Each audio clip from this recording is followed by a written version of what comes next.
Welcome to the Proteomics in Proximity podcast, where your co-hosts Dale Yuzuki, Cindy Lawley and Sarantis Clamidus from Olink Proteomics talk about the intersection of proteomics with genomics for drug target discovery, the application of proteomics to reveal disease biomarkers, and current trends in using proteomics to unlock biological mechanisms. Here we have your hosts, Dale, Cindy and Sarantis. Hey there, welcome to Proteomics in Proximity, where today we're talking about a wonderful paper in Cell Reports Medicine with Diaz Canestro and Eamon Zhu out of Eamon Zhu's lab at Hong Kong University. We're talking about their characterization of inflammatory and cardiometabolic proteins, in particular in response to chronic exercise. And this was a cohort of 36 overweight and obese men with prediabetes. So the team looked at how does response to exercise work, and they used a machine learning algorithm to actually characterize response to exercise. So very, very different paper than we've talked about before, and I think this is because we're seeing proteomics being leveraged in these areas that we haven't seen before. So very exciting. And you think about the global burden, right, of obesity and overweight and diabetes. I mean, it's a huge, huge problem, right? When you look at the obesity rates in developed countries, it's just increasing at these breathtaking rates. And diabetes, right? I mean, how many people, right, that we know that are pre-diabetic or on diabetes medication or what have you? Sarantis, what can you tell us about this particular group of 36 men? Yeah, actually, first of all, I will start with the limits a little bit of the study and something that authors have discussed already, and we are discussing before this meeting, right? It's a small cohort. There are 36 individuals, but also there are male, there are no females, and not only diversification at ethnicity as well. And they pointed out that probably future studies, they will follow up just to make it more strong, the evidence of these biomarkers, like for prediction, right? And I think that's really important to keep in mind when you design a study. Even in their age range, right? They commented on how women, exactly. The age range was like 20 to 60. And longitudinally over the course of 12 weeks, they're talking about, menstrual cycles, and they're also talking about hormones and how they're varying in women. So therefore, you can just say this first study, men made it for a simpler population. Just removing a few variables, right? On the small numbers. Yeah. And then the other one, which I was thinking about, which is how difficult it is, right, to get obese men to volunteer for something like this. So this group of men, right, were average 40 years old and a full BMI of average of 30. So we have obese men, and they were going through high intensity interval training, which it was over the 12-week period. And Cindy, how often did they do this? So they're doing it 3 times a week. So I think that this was 70 minutes per session, right? So they had the structure of the exercise set up in several stations, right, to keep it novel, and they maintained the exercise to improve or to change as they got used to the exercise, right? So they tried to maintain engagement, right? But like you mentioned, it's hard to keep people exercising over a 12-week period that frequently, right? Especially if they're going from 0 to 3 times a week. Zero to 3 times a week, 70 minutes per session, it's right? Too much. Yeah, it was a 10-minute warm-up. It was these stations for about 15 minutes per station. Yeah. So it was 4 different stations and then a cool-down period. And you think, okay, how do we get enough people? But they did this they found 36 volunteers. They found people, right? Average age 40, average BMI of 30, willing to go through 12 weeks of this. But then they went ahead and Sarantis, right? They took a look at their blood samples at 0 and 4 week and 12 weeks. And 12.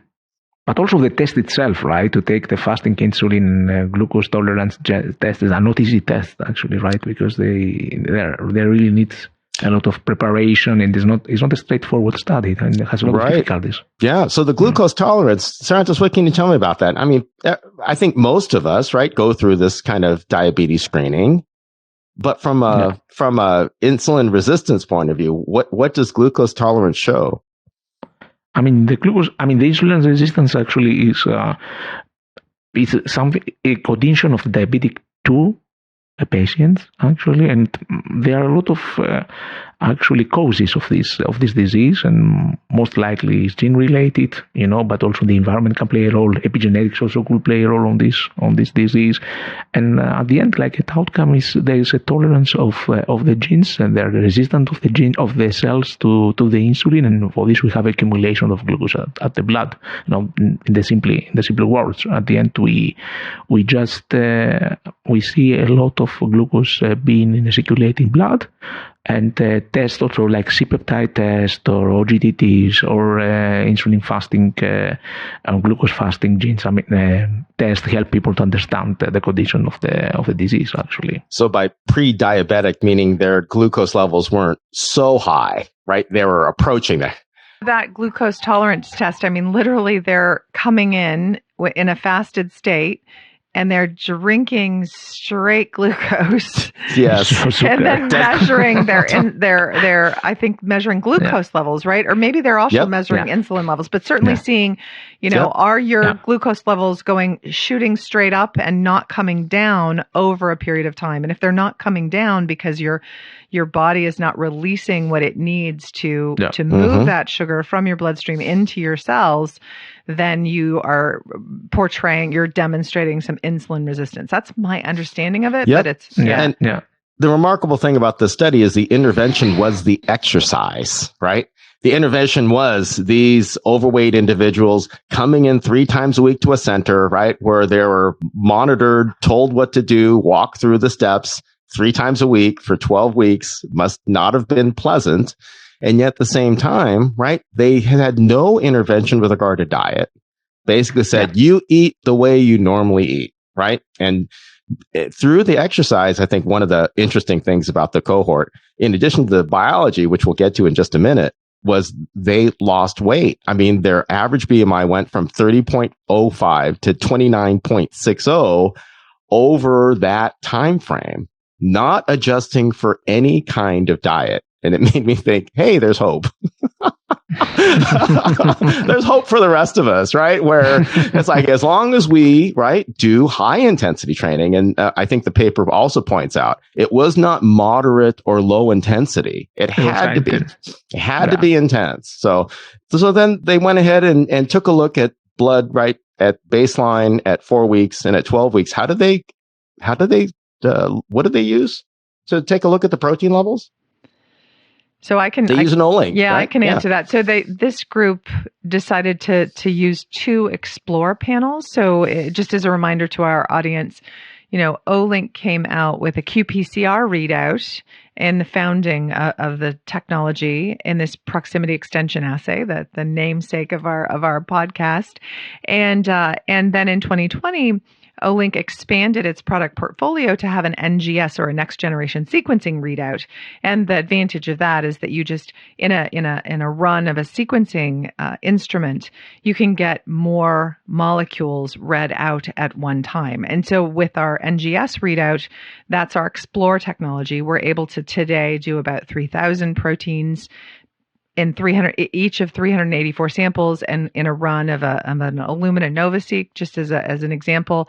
And here they used not the full 3,000.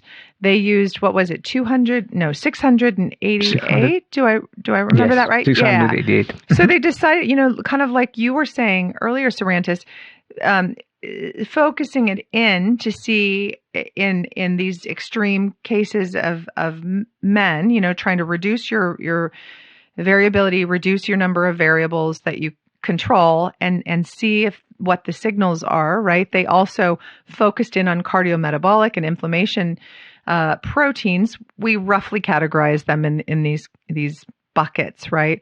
And they stuck with those 2 sets of proteins. We have, a full 3K. And in fact, you mentioned their future suggestions for where to go in the future. And they suggested expanding it beyond that, because we actually have 2 cardiometabolic panels and 2 inflammation panels in our 3K. And so it would be really interesting to see this study expanded. And I think just from seeing the patterns within just these 36 individuals, as well as the machine learning algorithm. So we should talk a little bit about that. This machine learning algorithm that was able to integrate proteins and understand sort of and predict someone's response to exercise, whether they're going to be what they called a responder or a not responder, sounds really compelling around precision or individualized training or individualized, prevention of diabetes. And when you talk about responder versus non-responder, you're actually saying, right, that there was a subset of men who did not respond biologically, right, to the sort of pre-diabetes down to sort of a normal level. Yet there was a whole other group going through the same exercise regimen that responded. And that's really interesting, the findings. Yeah. Yeah. And the parameter they used, and this is not something I'm familiar with, so I'm not going to portray that I'm an expert at all, but a clinical parameter called HOMA-IR. So it's an insulin resistance metric, HOMA-IR, and they had this criterion that it needed to reduce by twofold in order for them to be categorized as responders. And so, yeah, exactly, Dale. Yep. And regardless, right, it was one of the figures that was really interesting was the trajectory of the protein. So we're looking at 688 proteins from an Explorer 384 panel, or I'm sorry, 2 Explorer 384 panels. Yeah. Cindy, correct me if I'm wrong. 384 could be read on a NextSeq, right? You don't need the NovaSeq capacity. That is true. You can do individual 384 panels in each run of a NextSeq. That's right. Yeah. So they did 2 of these panels on a NextSeq. Yes. I mean, I have to mention something for the assays. It's really clear and really nice because they orthogonally validated these assays with MSDs, right? And they see in 19 individuals the really nice correlation with MSD. That's another way that shows specificity and how specific are the assays in our panels, right? Because you can validate it with other also technologies and having really great data to confirm your data. Yeah. And to be clear, MSD only had, I think, an overlap of 15 19 inflammatory proteins. Yes. Okay, Exactly. so they only looked at 15 inflammatory proteins, very small subset.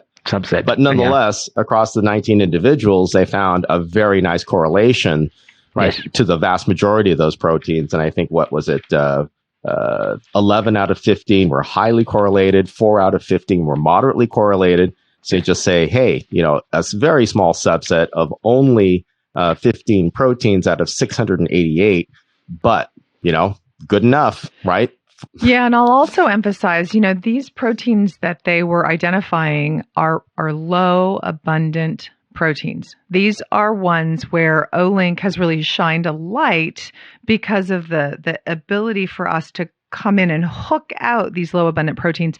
These are certainly able to be seen through a mass spec approach, but it's harder to do that because of high abundant proteins being so strong in a mass spec readout.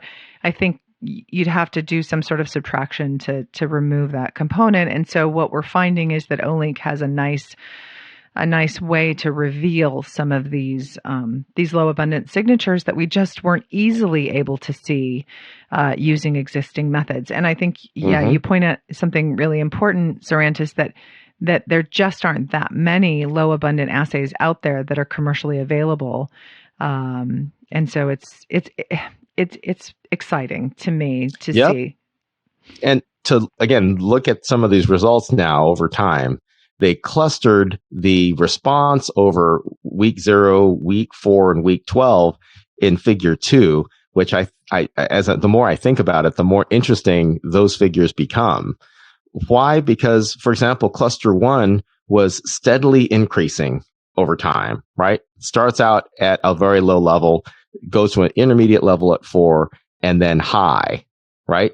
And those were EPO and something they call myokines, which I never heard of before. Yeah, they're a subset of cytokines that are released by the muscle is how they defined it. But I agree, it's an interesting term.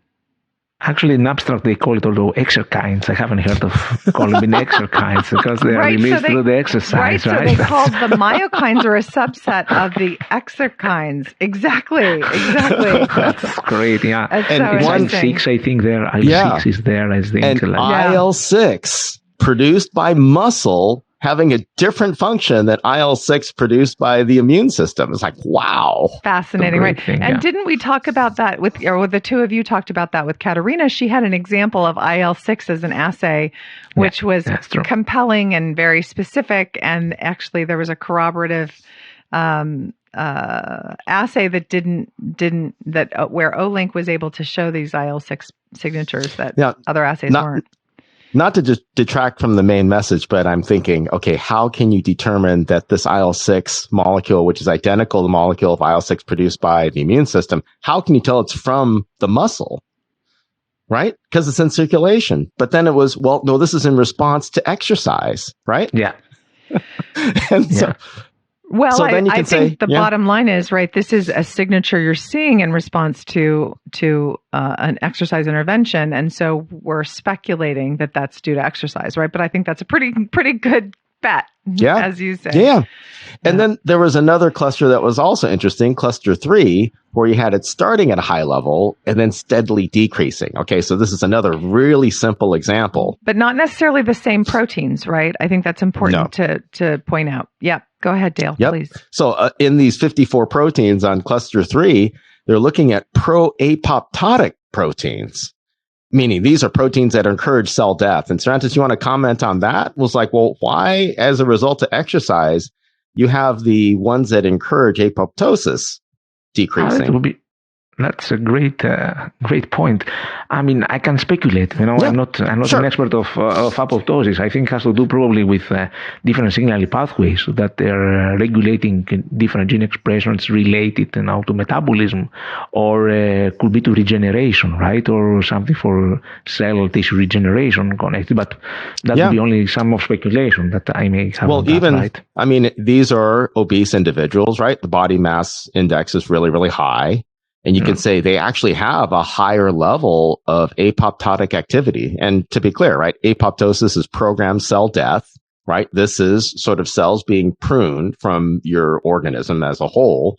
And you just say, well, maybe this is a function of inflammatory processes, right?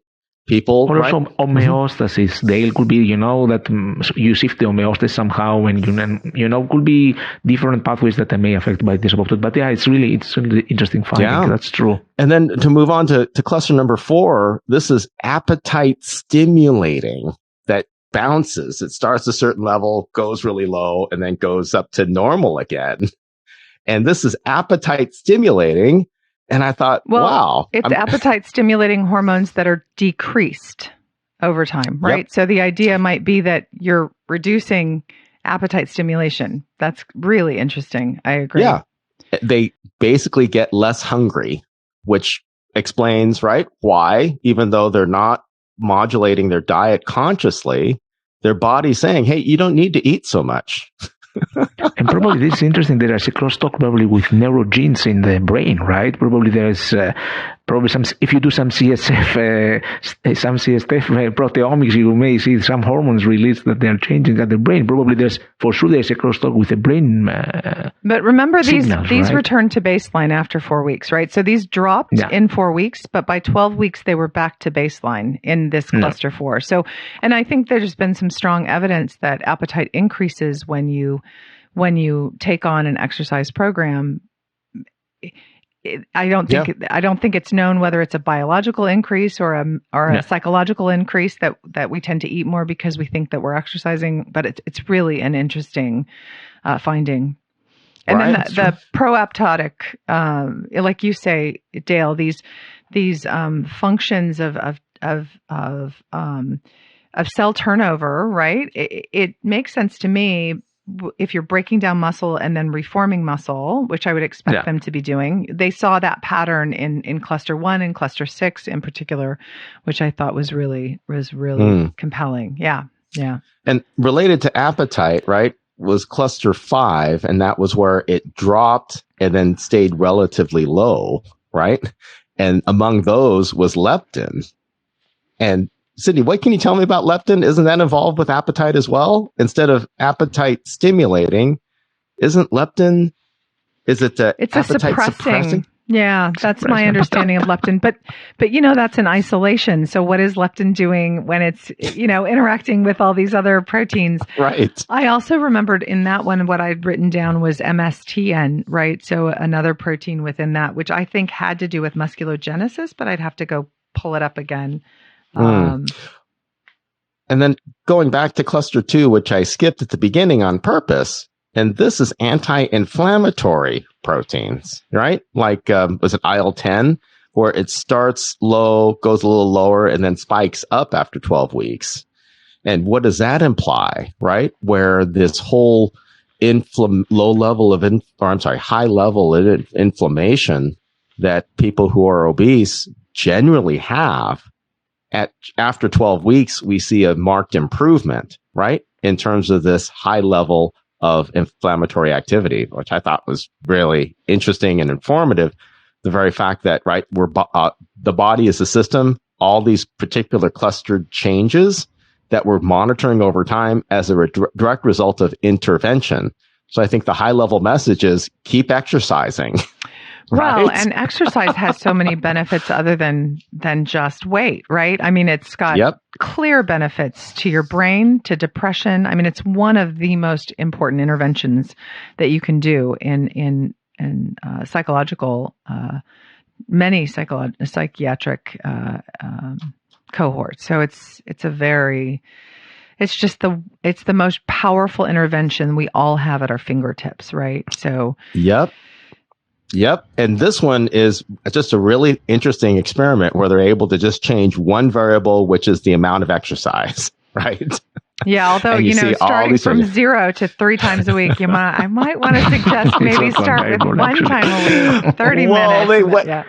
Well, it's interesting too, because they had to go to a particular place right there in Hong Kong, an exercise physiology center where they had monitors and all this and encouragement. Coaches. And coaches, they basically say, they were encouraged. And they use that language, right? To do this, to do this, to this. And they don't give any more details as far as the compliance. Yeah. What do they use? I don't know. Yeah. What kind of rewards? I don't know. How much do they pay these volunteers? I don't know. Yeah. Well, I think a really interesting take-home message too is to advance through several figures on volcano plots and significantly up and down regulated proteins was figure 6 about the differential changes being able to distinguish between responders and non-responders, right? And that has a potential clinical kind of implications. Cervantes, you want to comment on figure 6? Yeah, I mean, this, I think, not especially in this figure, but among these 23 proteins that are significantly changed in responders versus not responders, I think there are also mentioned that there are proteins like TFF2 that they regulate mucosa gastrointestinal immunity. And this could be a direction through the interconnection with microbiome, gut microbiome. And this is they don't have really direct data to show this, but one can identify the fact that regulating genes like TFF2, you may indirectly influence the expression of immune response genes in mucosa, and in that reason you can regulate, for example, gut microbiome. That's really important also to your metabolism. It's really important when you have to deal with exercise and diabetes, right? And you think of the gut microbiome as a part of your system, right? Yeah. And here it is, we're intervening with exercise, right? An extra organ. Exactly. We're intervening with exercise, and the gut microbiota is changing, and they're unpicking some of the biology using this TFF2, right? And then they use several other molecules, which I thought was pretty deep because, right, I'm not an expert on the microbiome, but they talked about a prior study where they looked at, right? Yeah, exercise intervention. Yeah, Lou et al. In 2020. Yeah, so they this is so important. I'm so glad you brought this up, Cervantes, is that this same team at Dr. Zhu's lab found a role for gut microbiota in conferring the metabolic benefits of exercise. In other words, mediating, they saw a signature in responders of exercise that was specific in this gut microbiota, which would suggest, and they talk about this in this paper, that there might be an opportunity in responders versus non-responders to do an intervention with those that you predict to be non-responders, do an intervention, see if you can't nudge the microbiome in a direction that might make it make the body more responsive to the metabolic benefits of exercise, which I thought was super compelling, right? I mean, it's not easy to nudge the microbiome, but it is possible. And so bringing these two bodies of work together, you know, in a preliminary way, and think about what they might do in the future, I think is super fun, super exciting. Yeah, it's a system. I mean, the particulars on the mechanism, right? It gets super complicated in terms of exactly how the effects of the immune system in the gut microbiome, exactly how that mechanism works. I'm sure that's sort of an area of active interest. But to think that to be able to get actually a 23 protein signature and say, all right, you group here with these 23 proteins has a pretty high likelihood of benefit from high intensity exercise. Yeah. And then I guess, thinking about it now, it's like, well, there are other benefits anyway, but then the endpoint was pre-diabetes, right? The whole endpoint was, how do we lower, right, that risk of diabetes? Yeah. So such a big healthcare burden, right? Yeah. Sure. Any concluding comments from either of you, Sarantis, Cindy? Yeah, Sarantis, I'll let you go first if you had some closing ideas. I think first of all, the use of few biomarkers like 23, integration of a machine learning algorithm, it's again and again coming to our attention, and I think it will really help a lot of the diagnosis for a lot of disease from now on. And of course, the exercise is at the end the best medicine for a lot of things, right? There you go. That should be our final statement, right? Right there. I'm just going to double click on that, baby. Is the best medicine. This particular paper in Cell Reports Medicine was published just in February. The title is A Machine Learning Algorithm Integrating Baseline Serum Proteomic Signatures Predicts Exercise Responsiveness in Overweight Males with Prediabetes. Well, thank you for joining us today. See you next time. Thank you for listening to the Proteomics in Proximity podcast, brought to you by Olink Proteomics. To contact the hosts or for further information, simply email info@olink.com.